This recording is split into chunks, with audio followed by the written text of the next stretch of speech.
So, hello, this is Buddha Vangsa. Trying to make another clip, not to enlighten anyone, because that's not possible,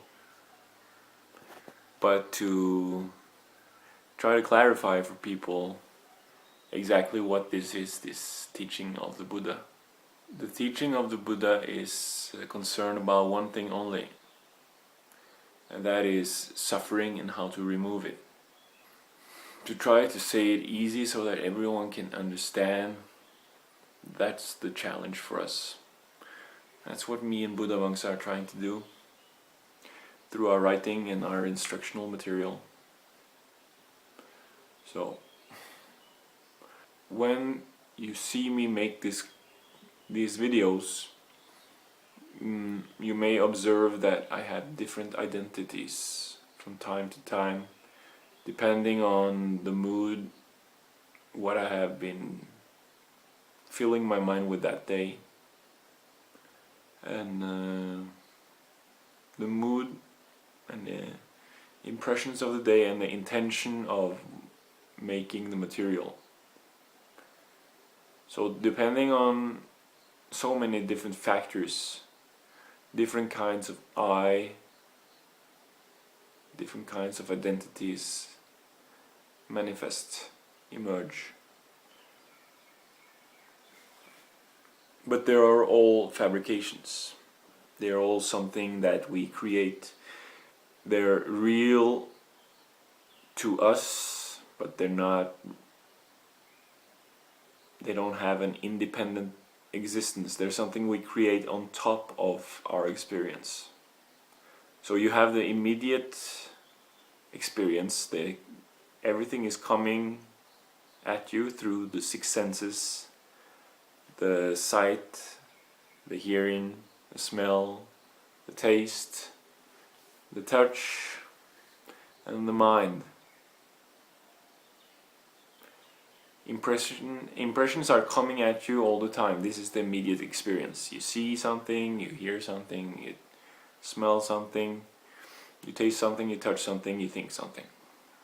You perceive something with your mind. It can be a perception, a thought, or a feeling, or consciousness of something. That's the immediate experience. But the reason why there's suffering is because these objects are, we judge these objects whether they give us pleasure or pain, whether they are something we want or don't want. We identify with those objects. We say this object is mine or that object is not mine. I want this object, I don't want that object. And then we define ourselves, we get our sense of identity from our relationship with the objects in the physical world, our body and our mind. So the relationship we choose to have, we choose to accept with the objects, define our identity. And we can change that anytime. And we do from we are very young until we grow up. We do all the time. But then, because of society and our training, we're trained up to accept one I, try to construct some kind of I that is continuous, and we're not allowed to change. Also, we are not taught anything about being, even though there is a science of being called ontology. This is not taught until graduate level, until you've grown up. So when you really need being is when you're growing up. That's when you need to learn about being. But even if you're an adult and you went through 12 years of indoctrination training in the school, you still need to know about being in order to be able to change it or deconstruct it completely, as in the teaching of the Buddha. So we get our sense of identity through the relationship with different objects through our senses. The five senses plus the sixth sense, which is the mind in Buddhist teaching. So we perceive objects and we attach thoughts and perceptions of I and mine. And then we pull some objects in and we push some objects out, depending on whether we want them or not. And the objects we pull in to get pleasure, they change, or stuff happens, and then we suffer.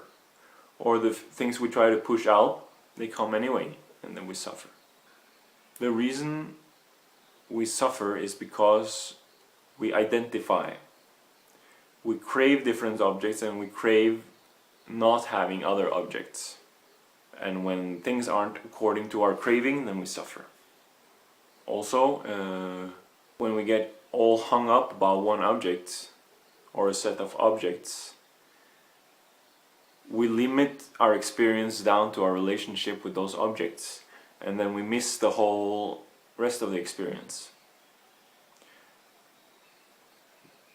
If you can perceive the totality of experience without disturbing thoughts, without any filter, in its totality, and feel the interconnectedness of everything, it turns the world into a magical place.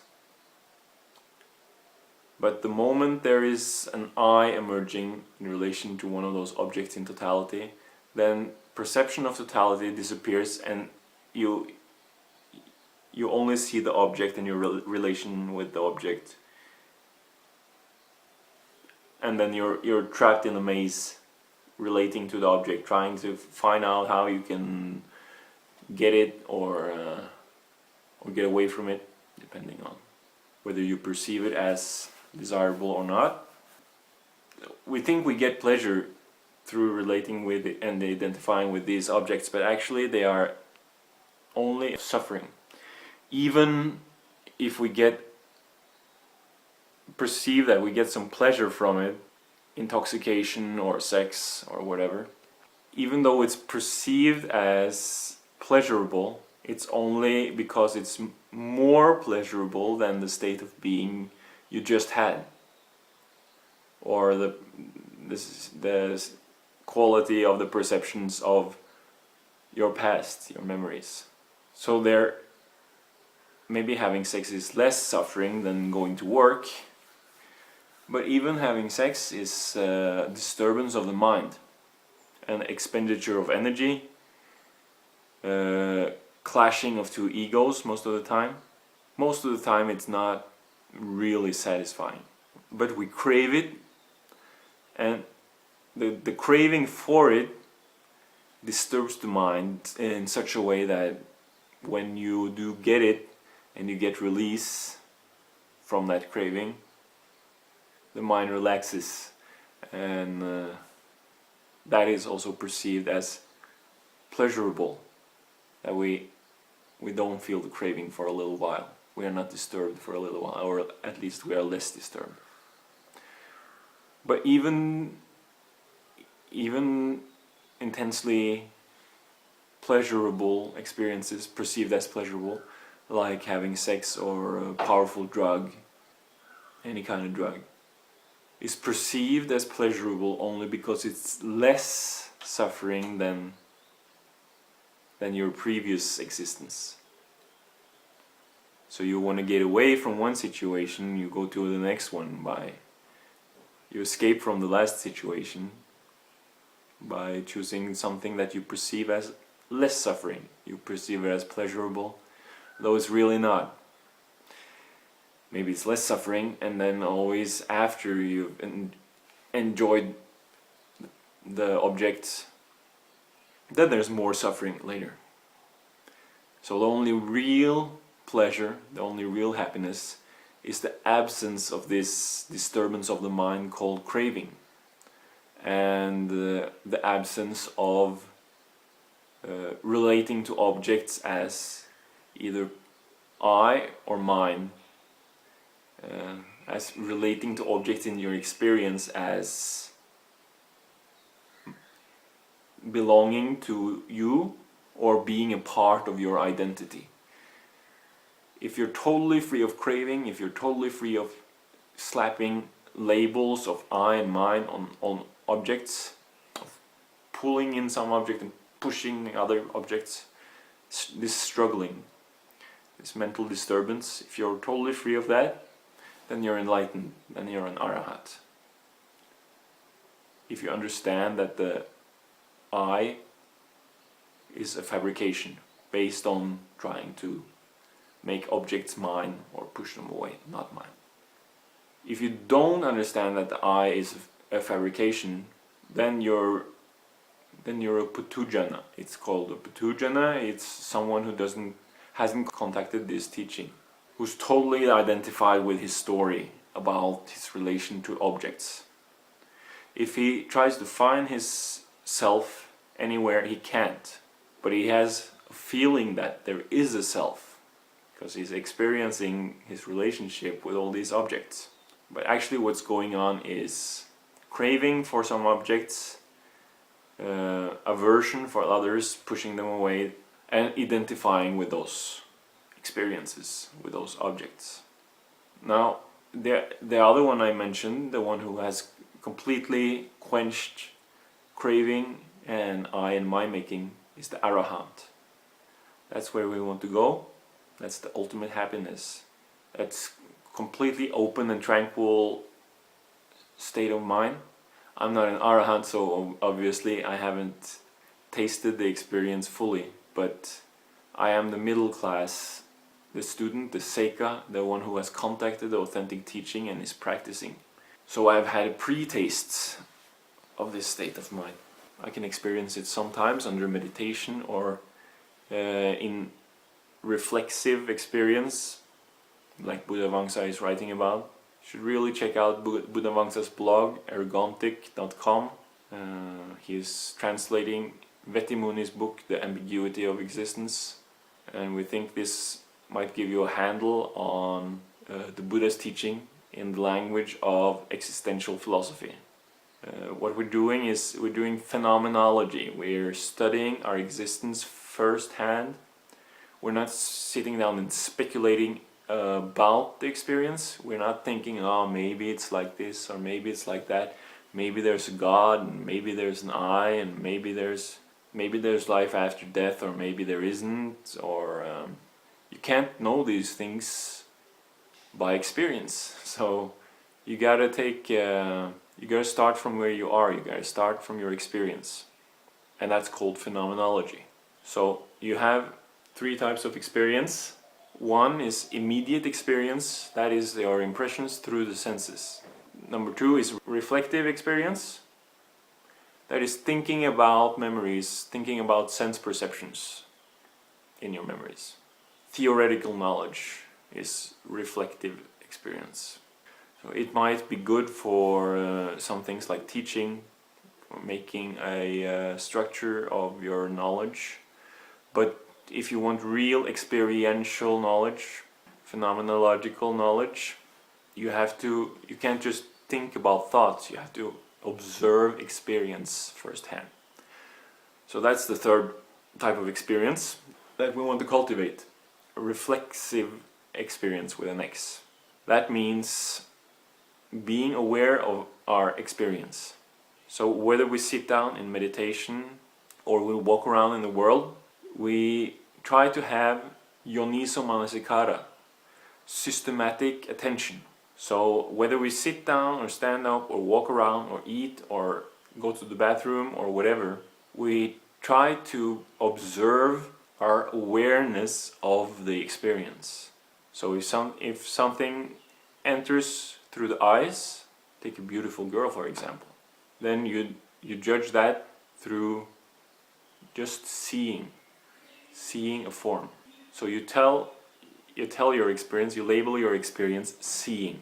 The way a putujana would do reflexive experience is he would slap I and my labels all over it. He would say, oh, that's a beautiful girl, I want to do XYZ with that girl. And then he would make a story about how he would go about doing this. Maybe he would think about relationships from the past, and then you got this whole samsaric process going. One thought leading to another thought, leading to another thought. Some thoughts giving pleasure, some nice memories from the past, some other memories giving pain, painful memories from the past. And of course it gives rise to lust. You want to have sex, of course. We're animals, partly. So, and then your mind starts running in lust mode, and then you start chasing girl objects out in the world. That's the Putujan's way of doing reflexive experience. But what we want to do when we practice reflexive experience, we want to train ourselves, we want to unlearn, we want to deconstruct the fabrications of I and mind. So whenever there is an object showing up through our senses, either it's a sight, a hearing, a smell, a taste, a touch, or a mental object appearing in the mind, we observe that this thing appears in the mind. And without judging it, without going into stories about it, we merely observe it, and then we go back to observing the totality, being aware of our experience. So we are aware of, maybe we're walking from somewhere to somewhere else, and then we are, instead of going and thinking about everything, instead of worrying about stuff that's going on in your experience, which you've probably thought through many times before, but you're like still worried, and then you go through those cycles again. Instead of doing that over and over and over again and wasting a lot of energy on that, you walk through the world with a focus on your body, on the energy in your body, the air going in and out, and of course you have to pay attention to the outside world also while you're moving.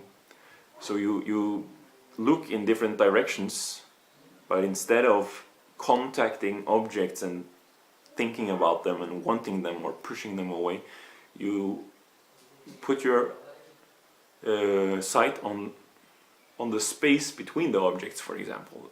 I find that very helpful. And then you try to see the whole picture. You try to see everything in its totality without contacting one object. Now in the beginning you will, even though you're exercising peripheral vision, seeing everything at the same time, your mind is conditioned so it will go to those objects, and then you have to bring it back gently. Just, I'm exercising peripheral vision, focusing on everything. And you can do this with hearing also, hearing everything at once. And if you smell something, even if it's a good smell or a bad smell, you don't have to instead of identifying with the desire. Like if it's a good smell, you start thinking about that thing and wanting that thing, or if it's a bad smell, you want to get away from it.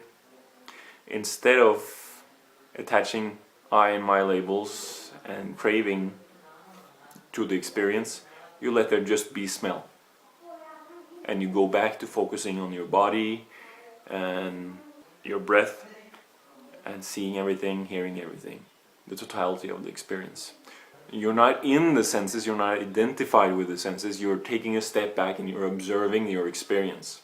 And every time you make contact, like an object appears through one of the six senses, the mind being the sixth sense, every time there is contact, because of our training in making I and mind and identifying with our experience, you gotta untrain all that. So when there's contact, there's feeling, and when there's feeling, there's craving. When there's craving, there's clinging and becoming and birth and suffering, sorrow, lamentation, illness, old age, death.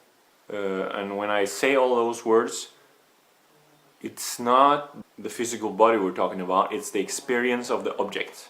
So the experience of the object goes through all those steps. It's called dependent origination. You can find plenty of material about it. So every time we make contact, this I emerges. Contact, feeling, craving, clinging, becoming, birth. Birth is the birth of the ego.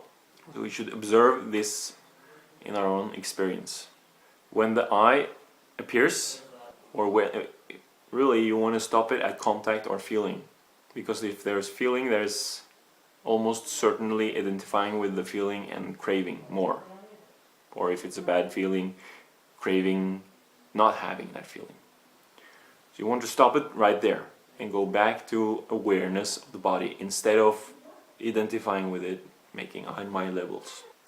So if you practice this, your experience will open up, and instead of going through this maze of wanting and not wanting, of becoming and being and dying, those experiences, you become those experiences, and then the experience dies and another experience takes its place. So if you don't give birth to an I in your mind, in your experience, if you can keep this totality, this awareness of your experience, and everything just kind of flows, this is a far superior state of mind to any other state of mind.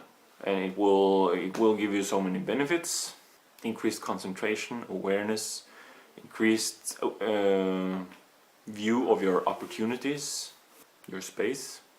Everything will show up differently if you practice this. And there won't be any suffering, because only as long as the I is given a chance to arise can there be suffering.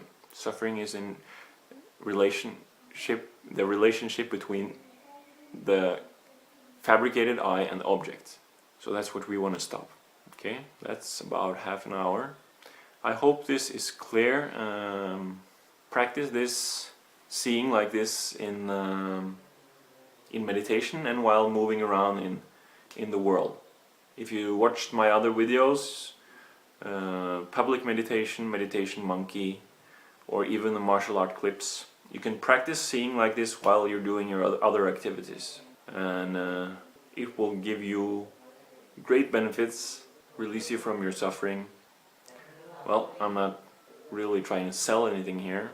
It's up to you what you do with it, but thinking about it won't get you anywhere. You gotta practice the awareness of your experience and relabeling your experience until you get somewhere, until you experience a shift in your awareness. And it can come very quickly if you can grasp this first and most important fact, that the I is a fabrication based on craving, pulling in objects and pushing away other objects. If you can perceive how your self, your fabricated self, has changed through your experience from you were born until now. If you can understand that it's a fabrication and that it's highly changeable, and that it's in the end it's all fabrication, then you can really make some progress. Then you can deconstruct your being, you can create other types of being, but every type of being is related to some form of suffering. So what we really want to do is deconstruct being completely. That's my project, and I hope you will take up this project too, if you're not already doing it. So good luck with your practice, and I hope to see a comment or a mail from you with questions, comments. So good luck with your training. May all beings be happy, may they be free of suffering, and may they in the end reach ultimate enlightenment. Om Namo Buddhaya.